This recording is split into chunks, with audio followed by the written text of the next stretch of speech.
You're listening to the Spark Your Light podcast, where my mission is to help you create a life that sparks the light inside of you. And this is episode 303, 3 tips to actually change your life this year.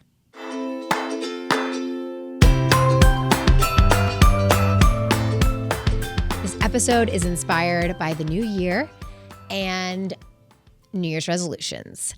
This is one of my favorite topics in the whole world. And the reason is because 80% of New Year's resolutions fail by February 1st. And I personally fell victim to those failed resolutions year after year after year.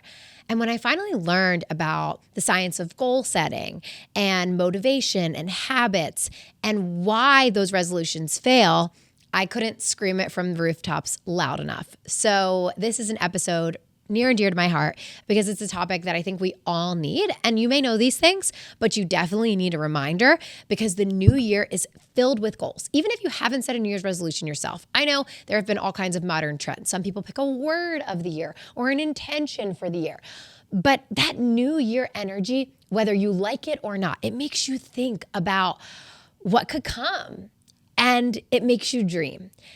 And it's the perfect time to do that with intention so that you don't become one of those people who's looking back on your year wondering why it fell so short from what you actually wanted yet again. So 3 simple tips. The first tip is to start small. I know when we have this bubbling up energy, we just want to go in with a lot of intensity. But you have to remember that consistency and intensity are inversely proportional. So this means that as our intensity increases, our consistency decreases. So when you set a goal that is really big, like let's say you're someone who doesn't exercise at all, and then you decide you're going to go to the gym 5 days a week for 45 minutes. That's a big jump. And so it's unlikely, realistically, that you're going to be able to maintain that level of intensity with high consistency. But if you start small, if you start with, 3 times a week, I'm going to move my body for at least 10 minutes. It could be in my house. It doesn't have to be at a gym. It could be watching a video on YouTube. It could be stretching. It could be walking. That's doable. That's something that you can actually stick with. And here's the thing. It doesn't mean that you can never get to that point where you're doing 5 days a week for 45 minutes, but you can build one building block after another. Once you already have those 3 days a week as a habit, it becomes easier to add a 4th day or add 5 more minutes each day. And slowly over time, you're much more likely to be consistent if you approach it in that way. So nothing is wrong with you if you often set these really big goals and then fall off. You probably blame yourself. You probably think you just don't have enough willpower, but it's just not how we as human beings operate. The consistency and intensity inversely proportional graph is just how human beings operate. So there's nothing wrong with you. It is just how our brains work and what helps us thrive. And that is the low levels of intensity. So first goal is just start really small. Pick something that feels doable. Like if you had to pick something that you knew with 100% certainty that you could stick to, what would it be? And start there. Think about all of the unexpecteds in life. The really bad things, like maybe you lose your job or someone you love's in the hospital or, right, all of these things. What can you stick with even if those things are going on? And I know that's a hard thing to think about, but that is going to set your year up for success. So that's really important. That's number 1. Number 2 is think about changing your identity. So our habits and our actions and our thoughts all come from our unconscious identity, the way we see ourselves. So the first question is, how do you see yourself? If you're being really honest with yourself with regards to whatever goals you're setting for the year, whatever intentions, word of the year, whatever it is, do you see yourself that way right now? So I like to use the exercise example just because it's so easy for us all to comprehend. I think we've probably all set an exercise goal at some point in our lives. So if you set that goal to work out 5 days a week, do you see yourself as a fit person? Do you see yourself as a healthy person? Do you see yourself as the kind of person who goes to the gym frequently? If you don't, then it's going to be very difficult to override that identity. So in order to help, one thing you can do is you can start to work on changing the way you see yourself. So how do you do that? Well, the first thing is you look at the way you talk to yourself, right? So are you telling yourself all day long you're a fat, lazy slob? In which case, is that going to make you want to go to the gym? Probably not. But what about if you start saying, you know what? You drank a lot of water today. That was really great. That was a healthy choice you made. Just point out the healthy choices that you've already made every day. And what if when you start with that really small micro goal that is doable for you, like that 10 minutes of walking, then you start to reinforce with positive self-talk. So, wow, that choice of stretching for 10 minutes, that was a really healthy decision that you made for your body. You're becoming more and more fit every day, right? So that's huge. And that self-talk starts to catch up with you and become more of a habit over time and become more natural. And with enough repetition, this is why affirmations work, you start to see yourself that way. But what I love about this example is it's not just self-talk, because we can't just tell ourselves like, I can't say like wake up every morning and be like, I have purple hair, I have purple hair, I have purple hair.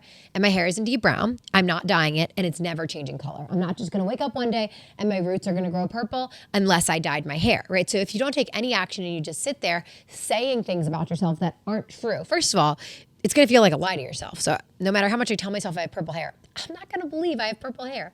And number two, you're not doing anything about it. So I love this example because we're pointing out things that are true.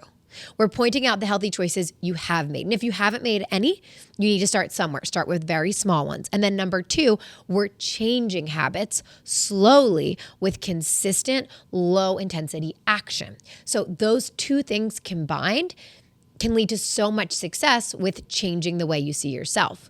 And over time, you're going to notice not only do you change the way you speak to yourself internally, that self-talk, but also to others. The way that you talk about yourself to your friends, to your family is going to start to change. So just bring some awareness to that.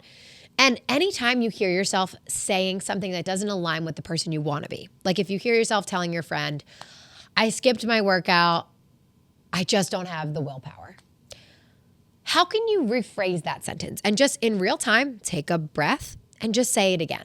I used to be embarrassed by this. I would think that I needed to explain myself to others. Like I need to tell my friend that I'm working on my self-talk and that I'm going to reword my sentence, which just makes it awkward. And maybe sometimes you just don't feel like having that conversation, right? But the truth is no one cares and no one notices. So I would just instead in real time say to my friend, yeah, I skipped my workout because I don't have enough willpower.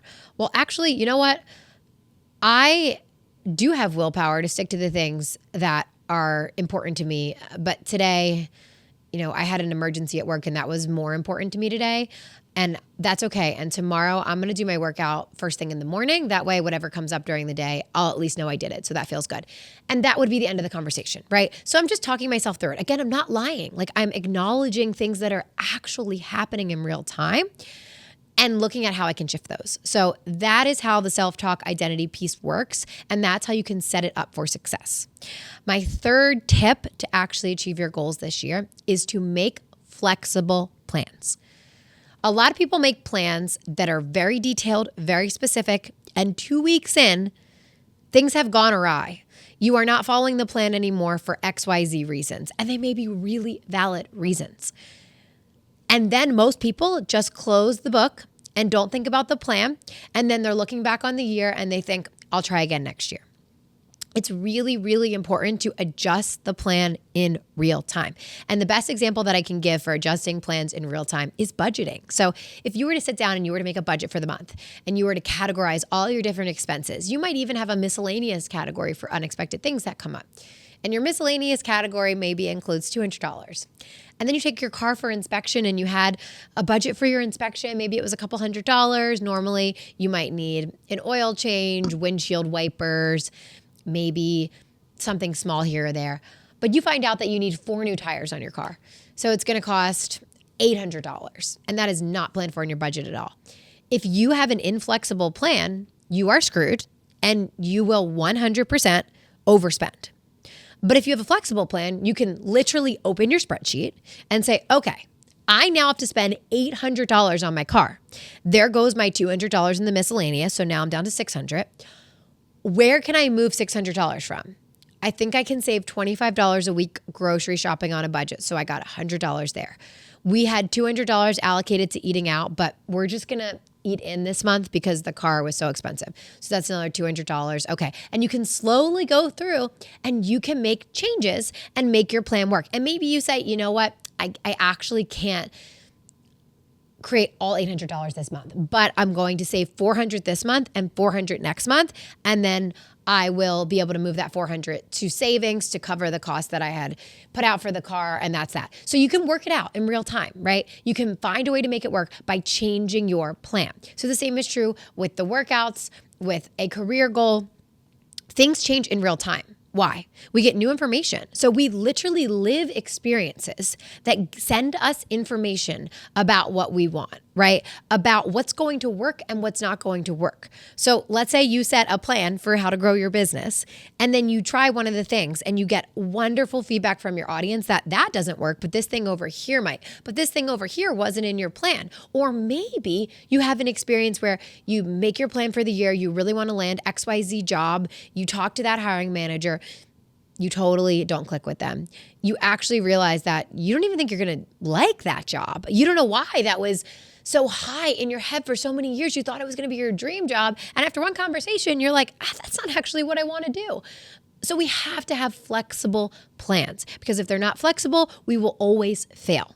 And there are so many reasons why they need to be flexible. So just lean into the shifting plan and update it in real time. And you may even need to update your goals in real time.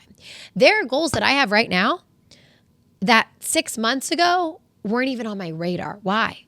Because I'm evolving. Because again, I learn new information. I constantly am figuring out what works, what doesn't, and also what I want and what I don't want. And that's normal. That's human. So we can't be so rigid. We have to be open. And when we combine this openness with changing our identity and with these small, consistent changes, that's how we change our lives. That's how we change our worlds. And not only do we change our worlds, but we create worlds we want to live in. And that's the key, creating a life that you're excited about, creating a life that sparks your light. That's why we're here. So I hope these tips are helpful. I would love to hear what your New Year's goals are. Please send them my way. I'd love to send you all the good energy on your goals. And if there's anything I can do to support, please let me know. I'm always here to cheer you guys on. And thanks so much for listening. Thanks so much for being a part of the Spark Your Light community. And I will catch you in the next episode.